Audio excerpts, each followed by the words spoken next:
Pemirsa, peristiwa bunuh diri yang melibatkan seorang anak di Kabupaten Ngada bukan sekedar kabar duka.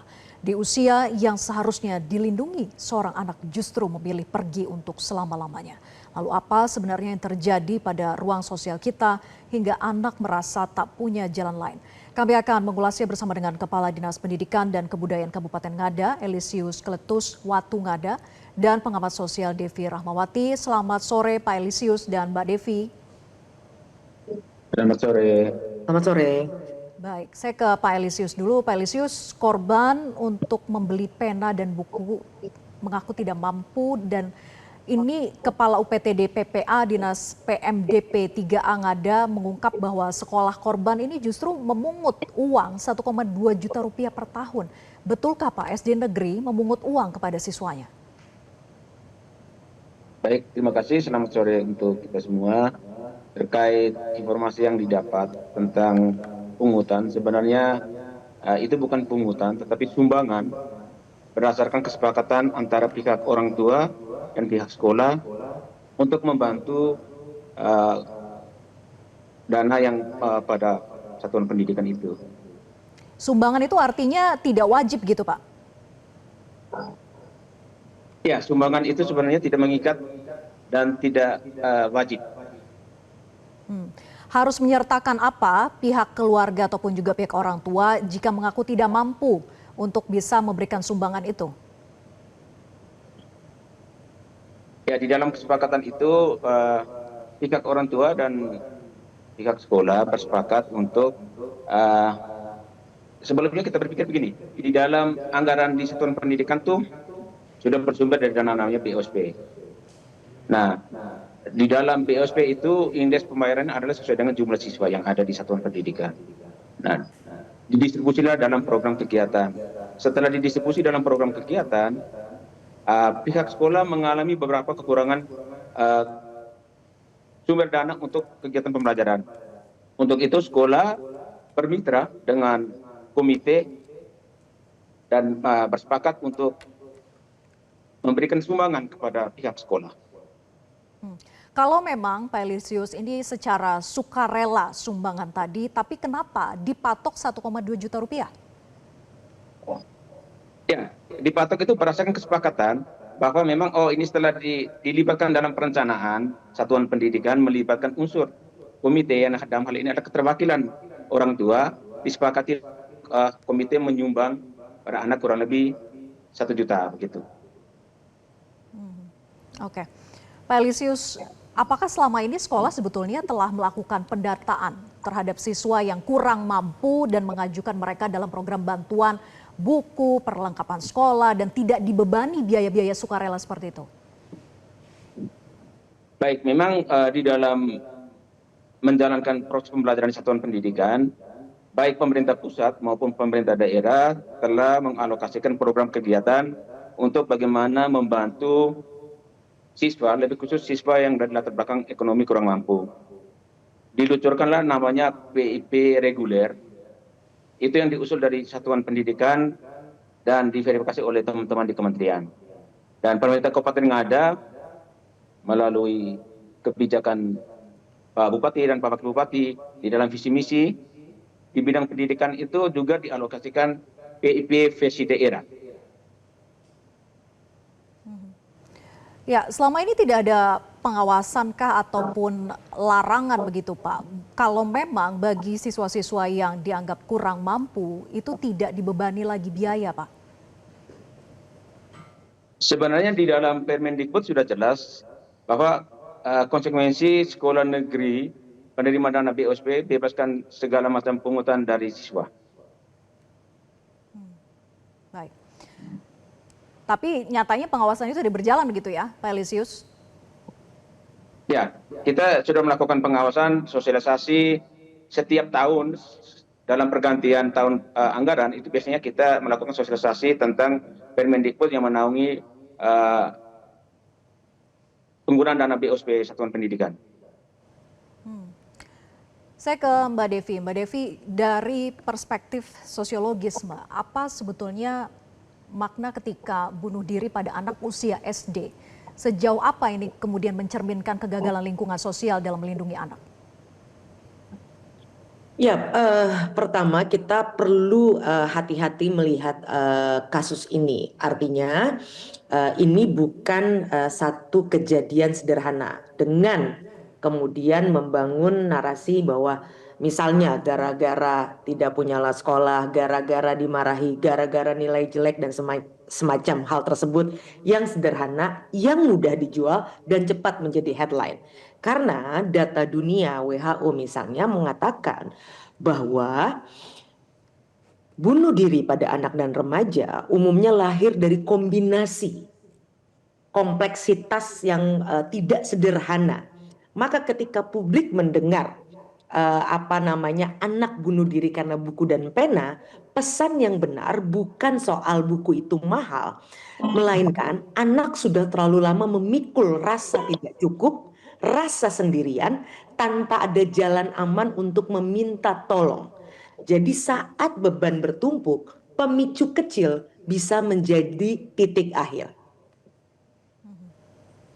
Oke, Mbak Devi, banyak yang kemudian bertanya bagaimana mungkin anak seusia ini memiliki kesadaran untuk mengakhiri hidup dan tahu bagaimana caranya untuk mengakhiri hidup? Mbak, 10-15 tahun terakhir ini riset dunia menunjukkan bahwa konten yang dikonsumsi anak-anak di era digital ini, inilah yang kemudian menjadi rujukan anak-anak untuk melakukan hal-hal yang di masa lalu ini tidak pernah terbayangkan dapat dilakukan oleh mereka. Karena kita tahu yang namanya anak dan remaja adalah mesin fotokopi terbaik di dunia.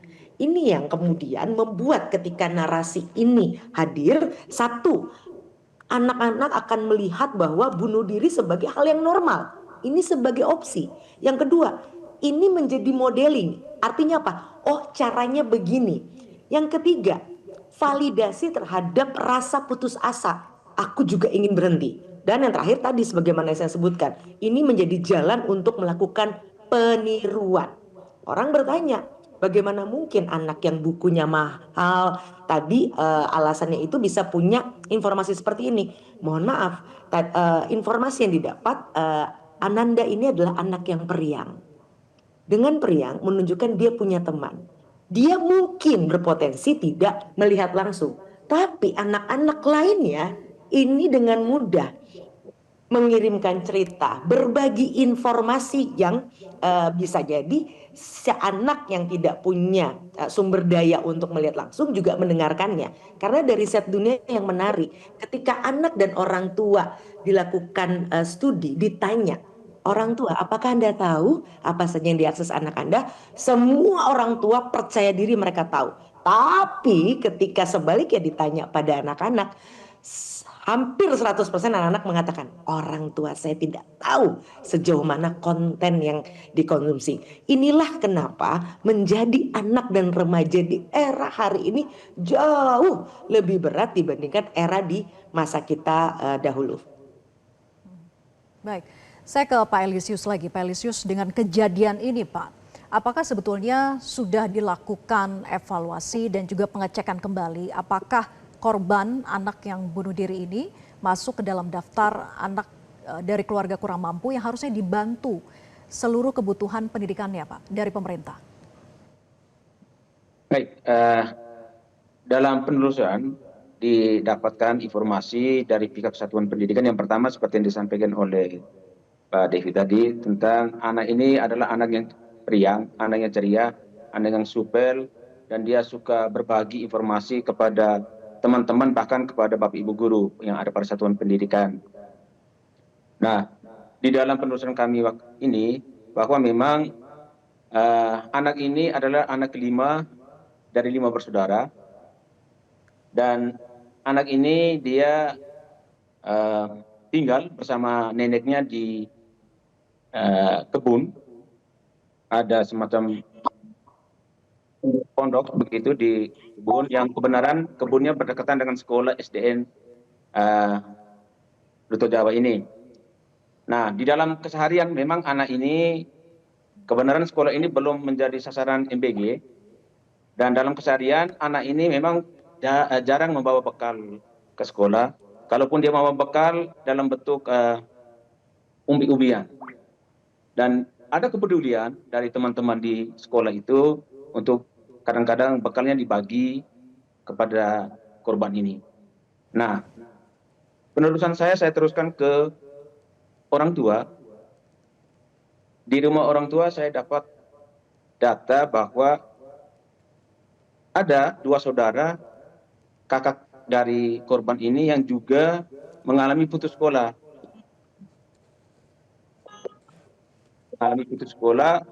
Nah, yang satu sempat mengenyam pendidikan SMP namun di kelas 1 keluar, dan yang satu tamat SD tahun lalu dan tidak sempat melanjutkan pendidikan karena faktor ekonomi.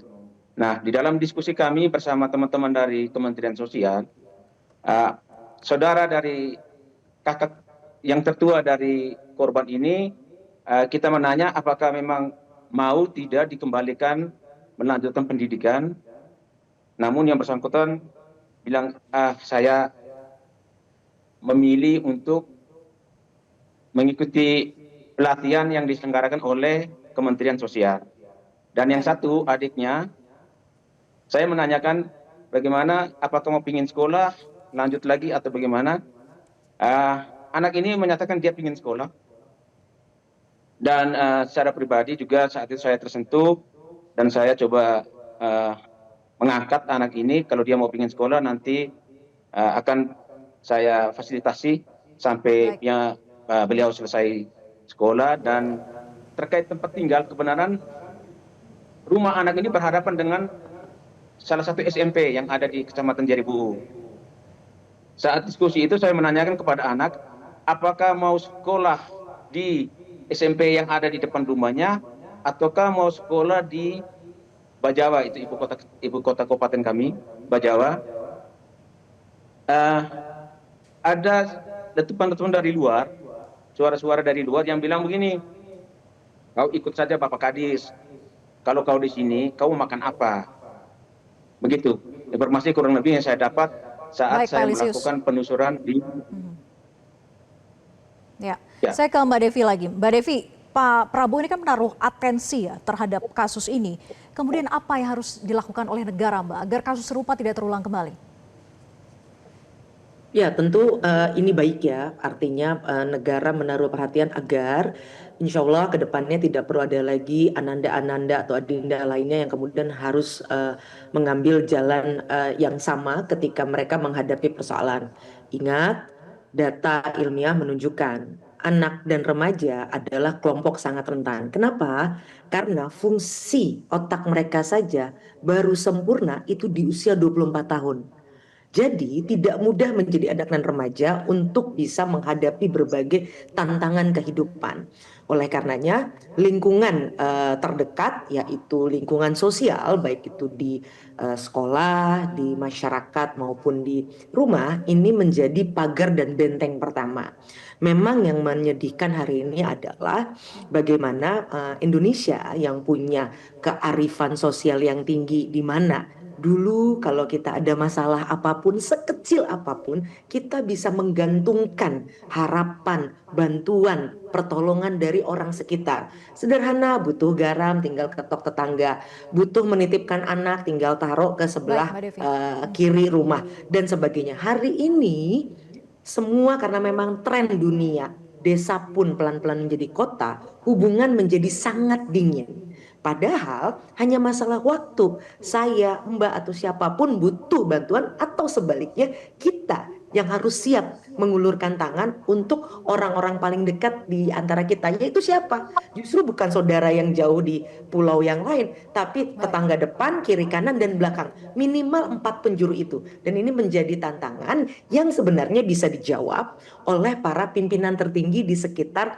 wilayah. Kenapa? Karena karakter masyarakat Indonesia berbeda dengan Barat.